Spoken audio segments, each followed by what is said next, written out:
Hello there. Good morning, Madcat. What a punctual guy you are. Yeah, That's good. That's a good thing. try to stay on time here. Yeah. Of course, there's no traffic slowing me down. Yeah, that's right. So usually, you know, I'm on time unless there's other, Yeah. unless something else happens. Yeah. How are you doing, dude? Oh, I'm doing fine. I'm grooving. Great. Most of my musician friends are in more dire straits than I am, but being 71 years old, I started getting Social Security at age 70. So Yeah. I get this checks in the mail. I mean, right into my bank account. So while other people are not having any money in their bank account, I still have some. So I'm very lucky that way. Yeah. And you're That's good. probably one of them that's not getting money put in their bank account on a regular basis. No, I'm, trying to figure out, play some things online here or Sure. whatever we're scrambling around trying to figure out what the hell to do until we can actually, because we make our living playing live shows. I mean, I that's, know, for um, sure. and, yeah. So, we're all doing all right, though. I think, everybody, there's some sort of unemployment or something happening. And, we've been fortunate enough to kind of, at least for the first part of this thing, I was able to help the guys in the band out and stuff. We saved money for taxes and we saved money for this and that. And so I actually had a little nest egg that we could go on for a little bit. And then, we're figuring everything out how to get everybody by and, until we can get back to it. That's correct. That's what you got to do. Yeah. So you been playing any harmonica?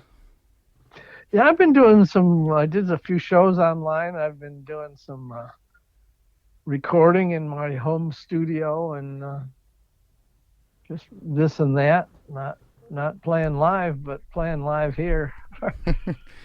Yeah. And you're up in Ann Arbor, right? That's right. Yeah. Hometown. Man, I'll never forget the first time well, not the first time we got together, but the maybe the second time or something like that when you came and played with us at the Wolverine Brewing Company. Mm.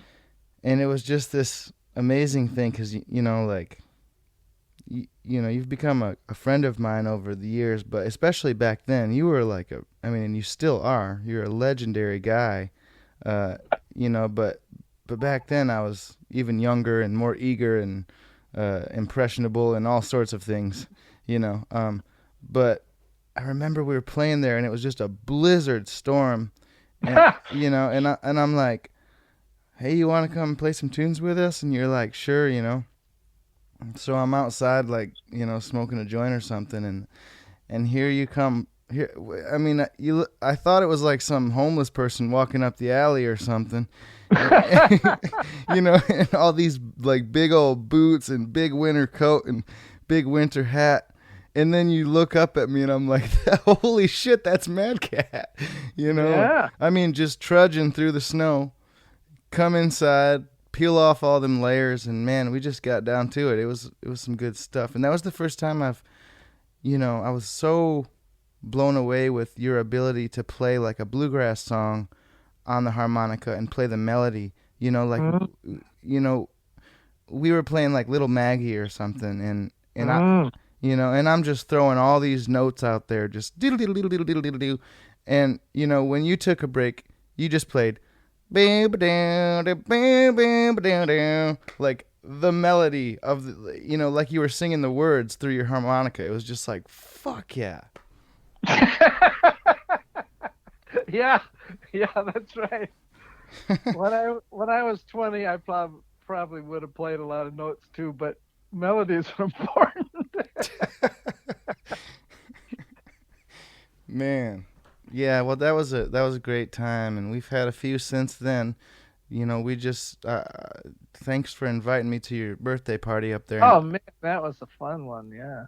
yeah, yeah, It's still, if you go to my, if anyone was to go to my YouTube page, that's the first opening thing is you and I playing while I'm waiting here, because that's my favorite thing that I've done, and it's on YouTube.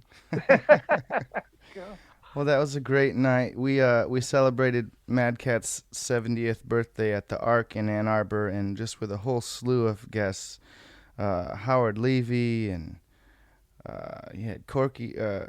Corky Siegel, Yeah, Chris Brubeck. We had Seth Bernard. Josh Davis,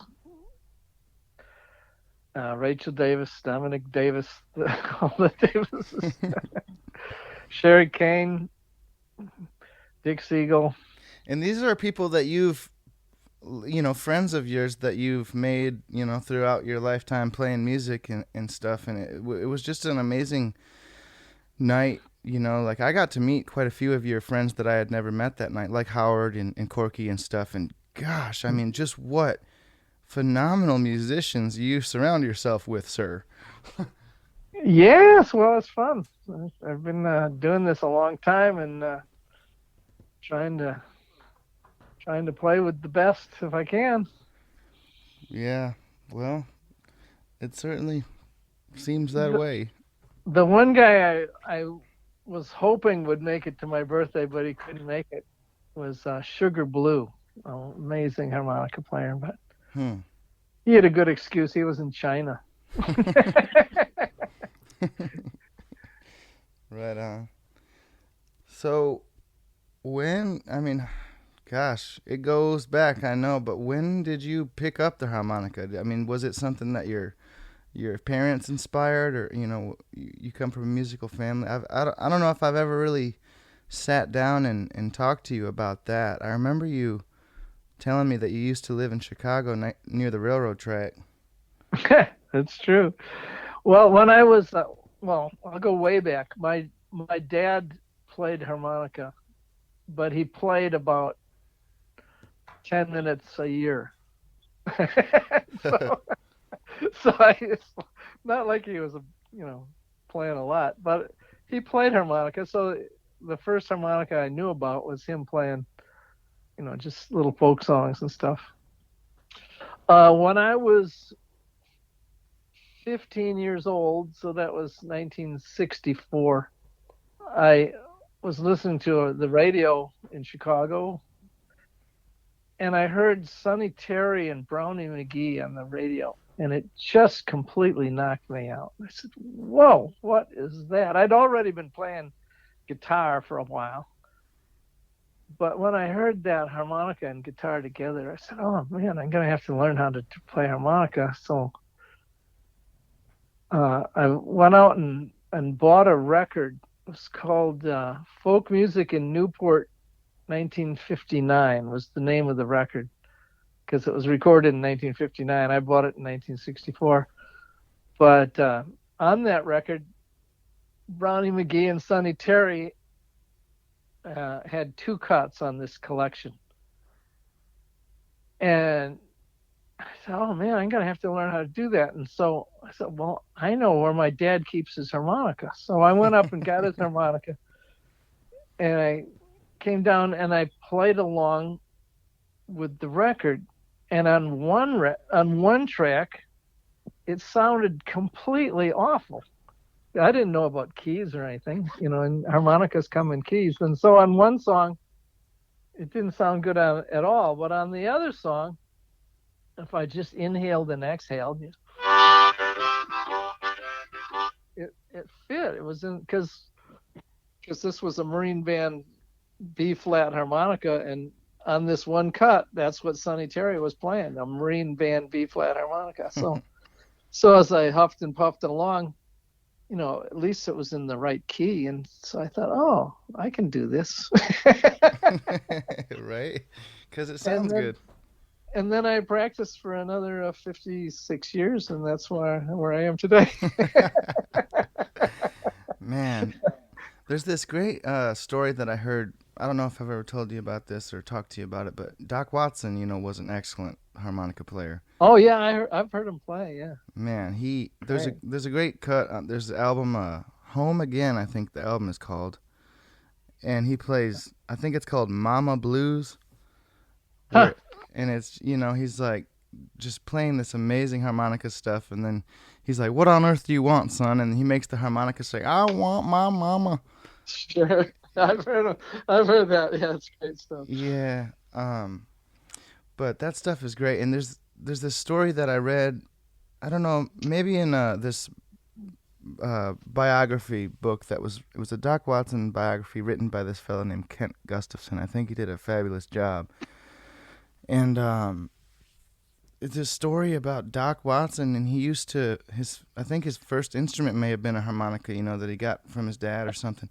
And he used to go down to the barn, and he would take a piece of wire and hook it on both of the barn doors, and then pull that big old barn door open Hmm. until it would put some tension on that wire, and he could pull it until it would get to the same key as his harmonica, and he could drone on that little wire, and then he could play in the same key with his harmonica, and he was like, you know, droning with that little piece of cord, suspended between the two barn doors.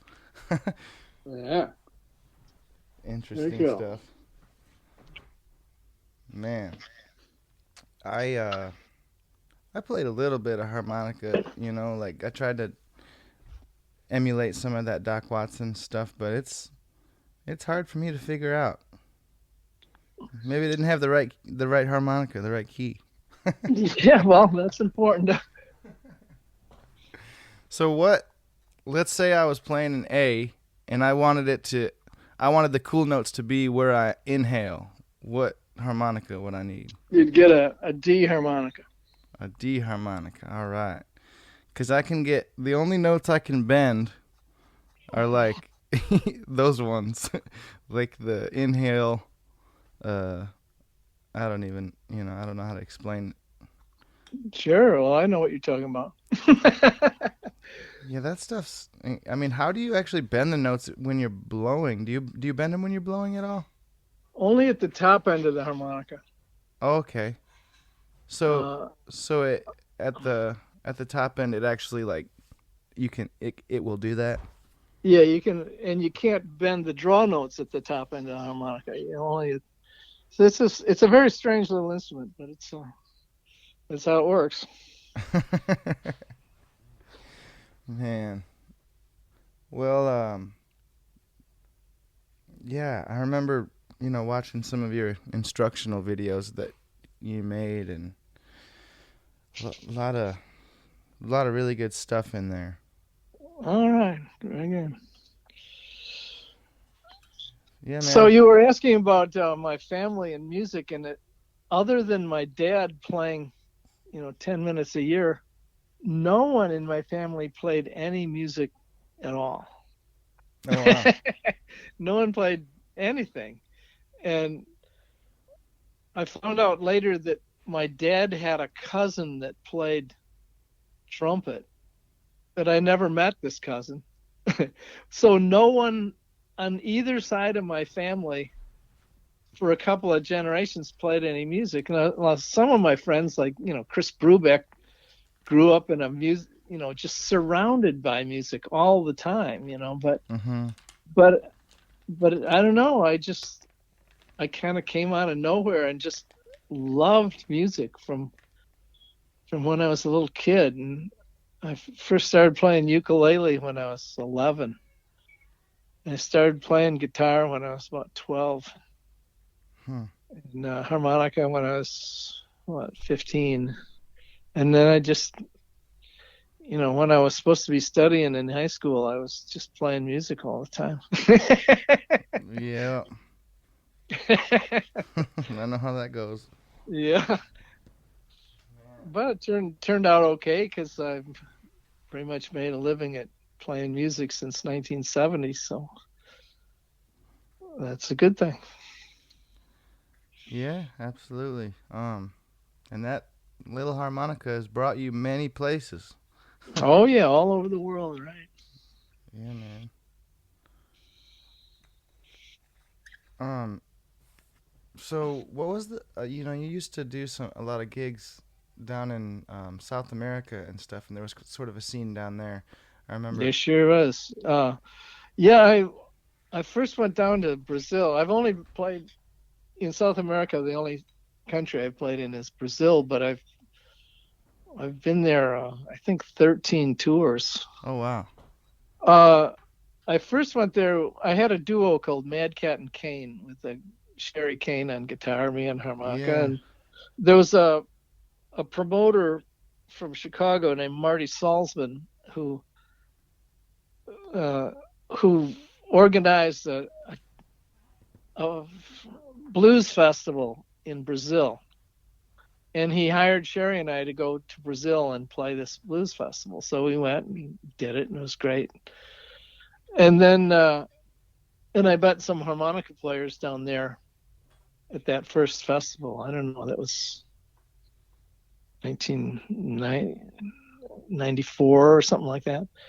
And so then a couple years later, he hired me again.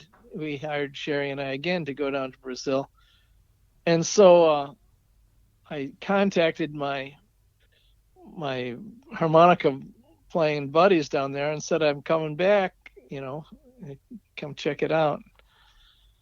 And I got a fax. This is back when there weren't any international cell phone calls or anything. It was before email, but I got a fax, and the fax said, "Hey, if you come down to Brazil and do this festival, why don't you stay a few extra days and play with this guitar player named Big Joe Manfra?" So I said, "Sure, why not?" So I that's what I did. I played the festival, then played, I don't know, maybe 4 or 5 shows with Big Joe Manfra, and they went so well.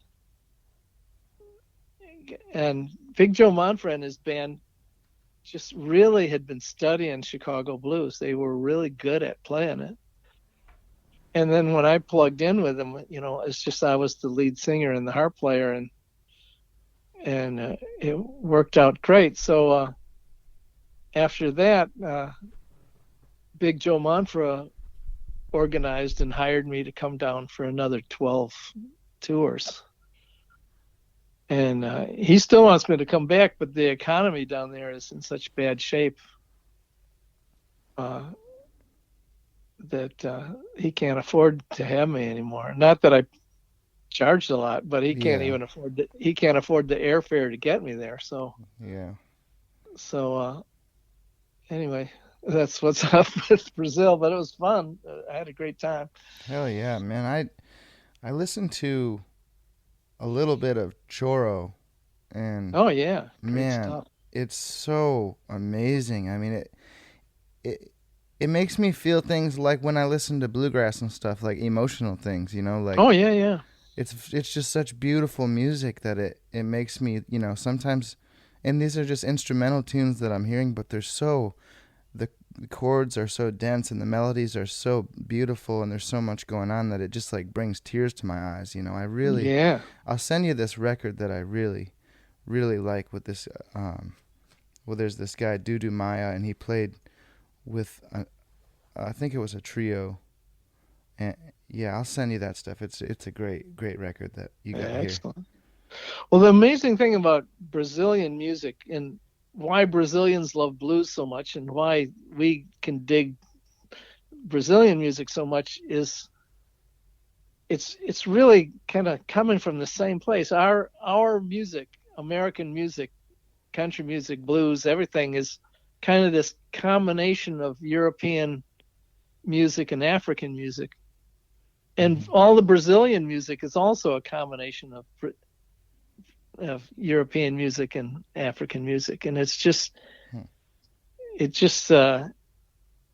it's an amazing blend, you know, and so that's why that's why we can appreciate each other's music so much, you know, because it's has the same roots, the deep roots. Yeah, yeah, it's definitely some deep stuff. Like I don't know what that is or why certain tunes can make you feel like that. It just Hmm. it's so good. The instrumental technical proficiency that these Oh guys man. play with too is just so incredible. And there's like a 10-string mandolin and the what is that little the percussive thing that they play? I can't remember the name of it. It's like a tambourine, but it's Yes, called, a pandero. yeah, that's what it's called. Man, that Man, they're the playing on that thing is so incredible. it's Yeah. just amazing the rhythms that you know, that they just get cranking rhythms, man.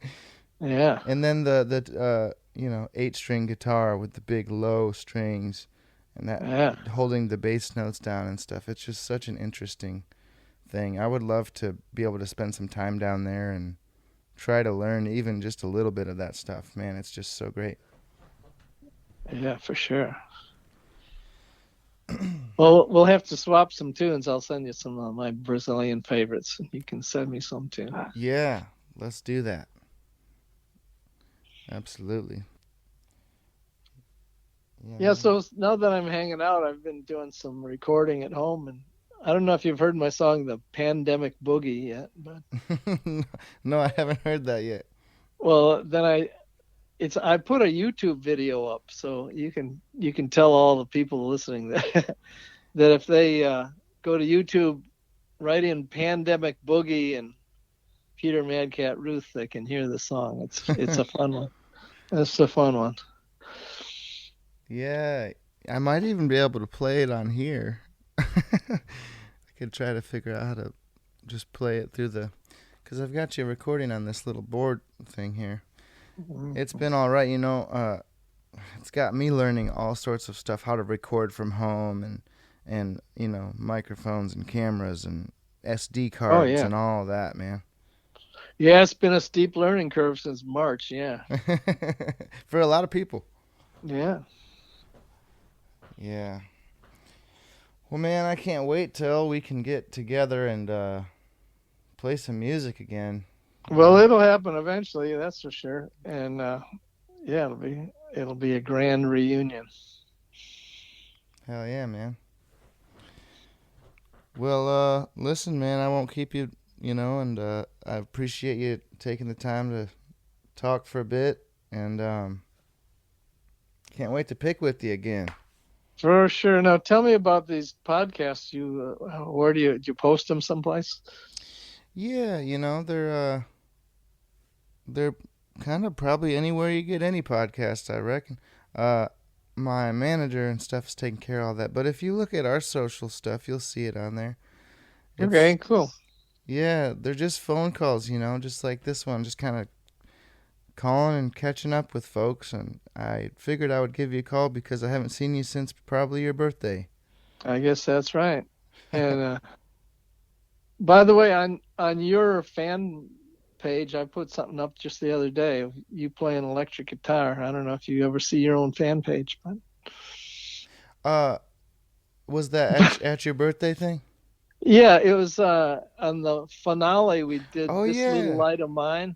yeah. And I was playing Seth's Strat, right? Yeah, you're right. And it sounded great. And someone just emailed me this little video. It's just a handheld thing, but it shows you playing the Strat, and we're tearing up and having a good time. Yeah, man. How many shows you probably think you played at the Ark? Oh man, I don't know. My first show at the Ark was probably 1976 or something. So Yeah, it's a wonderful little place. yeah, for sure. It's in its third location now, Oh and wow. but I've been yeah, it used to be in this house on Hill Street in Ann Arbor, and it was like the living room and the dining room and the stairwell, and people would be sitting up on the stairs and packing, and everyone sat on the floor on pillows. That was the first place, and then they moved to another location, and then they moved to their third location, which is way bigger and really a nice place. It's my favorite room to play anywhere. 500 seats and great sound system, great lights. Yeah. The cash register and everything is in another room, so you don't hear all that ka-chink ka-chink sound. Yeah, Yes. it's a great place. Looking forward to that to reopen, and so are they. Yes, I'm sure. Ann Arbor's always been a pretty hip little spot. Seems like. Oh yeah, that's why I moved here in 1970, and I moved here to join a rock and roll band called New Heavenly Blue. And at the time, there was so much live music here. And so nowadays there's not nearly as much live music, but Wow. at the time there was like any night of the week there was 15 places to hear live music, and on the weekend there was 30 or 40 places to hear live music. It was just out of sight.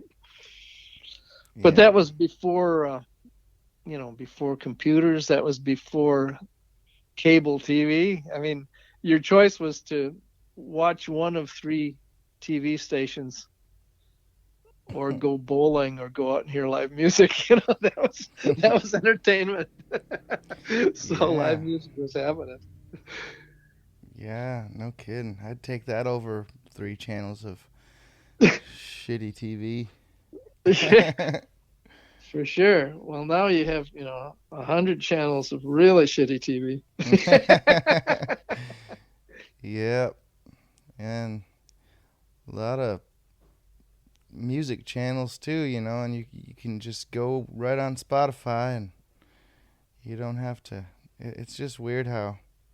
I guess it's not weird for me because this is like the era that I'm growing up in, but is it weird for you like because, you were around back when records meant something and, record labels meant something and Oh uh yeah. um you know, I mean, what's that like for you nowadays how has it changed? Well, when I was, a teenager, I'd go, I lived in the suburban Chicago, and I'd take the bus to the train, and I'd take the train downtown, and I'd go to these record stores, and, you know, especially a place called Jazz Record Mart, and I'd look through the blues albums. And I was like, oh man, look at all these blues albums. But there was really only about 200 there in the whole store. Yeah. And so finding some blues was great. I mean, and now you can just find anything online on YouTube, and you can find all this rare stuff that you couldn't find back then. So it's a whole different scene now. There's there's access to so many more bits of rare old music than there used to be. But anyway, we did what we did back then, and here we are now doing what we do. Yeah. Yeah, I just wonder about that sometimes, like I've never obviously we're just a different model than like any sort of and I'm sure a lot of musicians that we kind of run around with are more like local guys or national international guys that are just playing lots of gigs and like not like huge pop stars or anything. Yeah, yeah. I don't. Yeah, um I know some fabulous musicians. Just over the top, amazing musicians, but I don't know any pop stars. yeah. um but like I've just pretty much accepted the fact that I'm not gonna sell millions of records, man, but I will play to millions of people, one little show at a time, That's right. you Yeah. know, and that's the model. Sure. Absolutely. And so yeah, that kind of makes like labels and stuff. It just seems like there's sort of a different vibe now. How everything works. Like the whole streaming thing is kind of weird. It doesn't really bother me because whenever I put music out, I just want it to be out anyways and people to hear it. And I mean, it's like weird for me to even think about like whoever thought music was, that you could pay for it and buy it and exchange it for currency. Music's like, music is like such a natural thing. It's like, Yeah. but of course people sell water. Yeah, that's right. So I don't know. It's weird because I've always sort of had that mindset too. Like, for instance, we've been on our last couple tours. We had a lot of sold out shows, and I'd see people out front with their finger in the air looking for a ticket, and it like breaks my heart because Yeah. because that person probably came all the way down there. I mean, who knows how far they came to try to come and see some music, and they can't get inside because of something to do with money, you know? Hmm. And it's like, I would play music for that guy right now. I would love to, you know? Hmm. Let him in, but obviously there's you can only pack so many people in there and stuff sells out but I guess what I'm saying is like it's weird for me because I have this weird relationship with it. It's how I make my living, but also at the same time, it's like, uh, whoever thought music could be bought and sold? Yeah. Yeah. It's like I don't like to think about it as an industry. It's so much more to me than that. Oh, yeah, for sure. And so I guess it's great for me to have managers and stuff to help me like deal with all that kind of stuff so that I don't really have to think about it, as much. Yeah, Like, yeah, I understand 100%. Yeah. yeah, Because it's yeah, it's music just want to share, and also when playing live music, it doesn't really matter if there's 5,000 people or if there's 25 people. You're gonna play. You know, you're not gonna play different. You're just gonna play. yeah. Oh man, I was just reminded of there's some YouTube videos of us playing at like Little Bohemia or something, and Ah, one of my friends filmed them, and they're on YouTube too. That's some good stuff, oh, Like, I didn't know about that. I'll have to look that up. yeah, there's like, what did we? Mm, do you do that fishing song? Like, there's a, Fishing blues. Everybody's fishing all the time. yeah, Yeah, I do. I've been doing that since I first heard it we in might have. 1969 or whatever. Man, I thought about that because I caught that catfish yesterday. Hmm. I was thinking about fishing, but yeah, that's a good tune. I think that might be on that one of them videos. And then Fun. we just did this one thing. I was playing your baritone guitar, No, fun. I think, which is just awesome. Yeah, I love that thing. What other kind of cool instruments you got laying around? Well, let me look. I got a a a really old Gibson guitar that says "The Gibson" on the top. That's a nice one. Yeah. So it's like from 1935 or something. I have a banjo that I don't know how to play very well. That old Guild, which is now a baritone guitar, a Guild Electric from about 1966.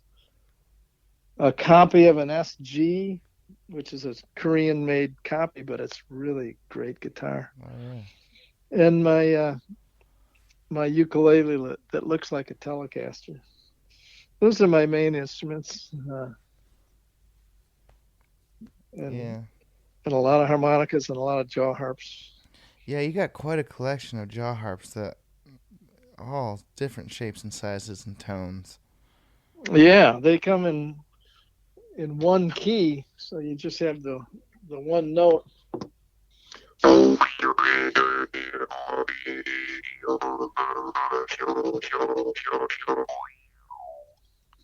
Great instrument. Yes. Always nice to have them handy. And let's see. Yeah, I mean that's great. We had a blast. making those couple songs with you in the studio. On, Turmoil and Tinfoil, folks. That's Madcat playing harmonica and jaw harp on Living Like an Animal. And that's right. Yeah, that was a blast, man. It certainly was. Yeah. It's good to get you up in there, and I love being in the studio like that, especially like Glenn's or something, because it's just like you're hanging out and you think I'm just getting ideas for shit. Like that song that we did, Living Like an Animal, it was really nothing. It was just like some words and kind of like a little melody, and like, man, I just had this vision in my head, like, we should call him Madcat, he could put harmonica on it, just banjo and harmonica, and then the jaw harp took it to the next backwoods level. I think that thing turned out great. I love it. Yeah, me too. And a lot of people that reached out about that. Who's playing harmonica on that? Tim O'Brien asked me that. And then he said that, Tim O'Brien asked me about that. He's like, who's playing harmonica on that? I said, it's Madcat.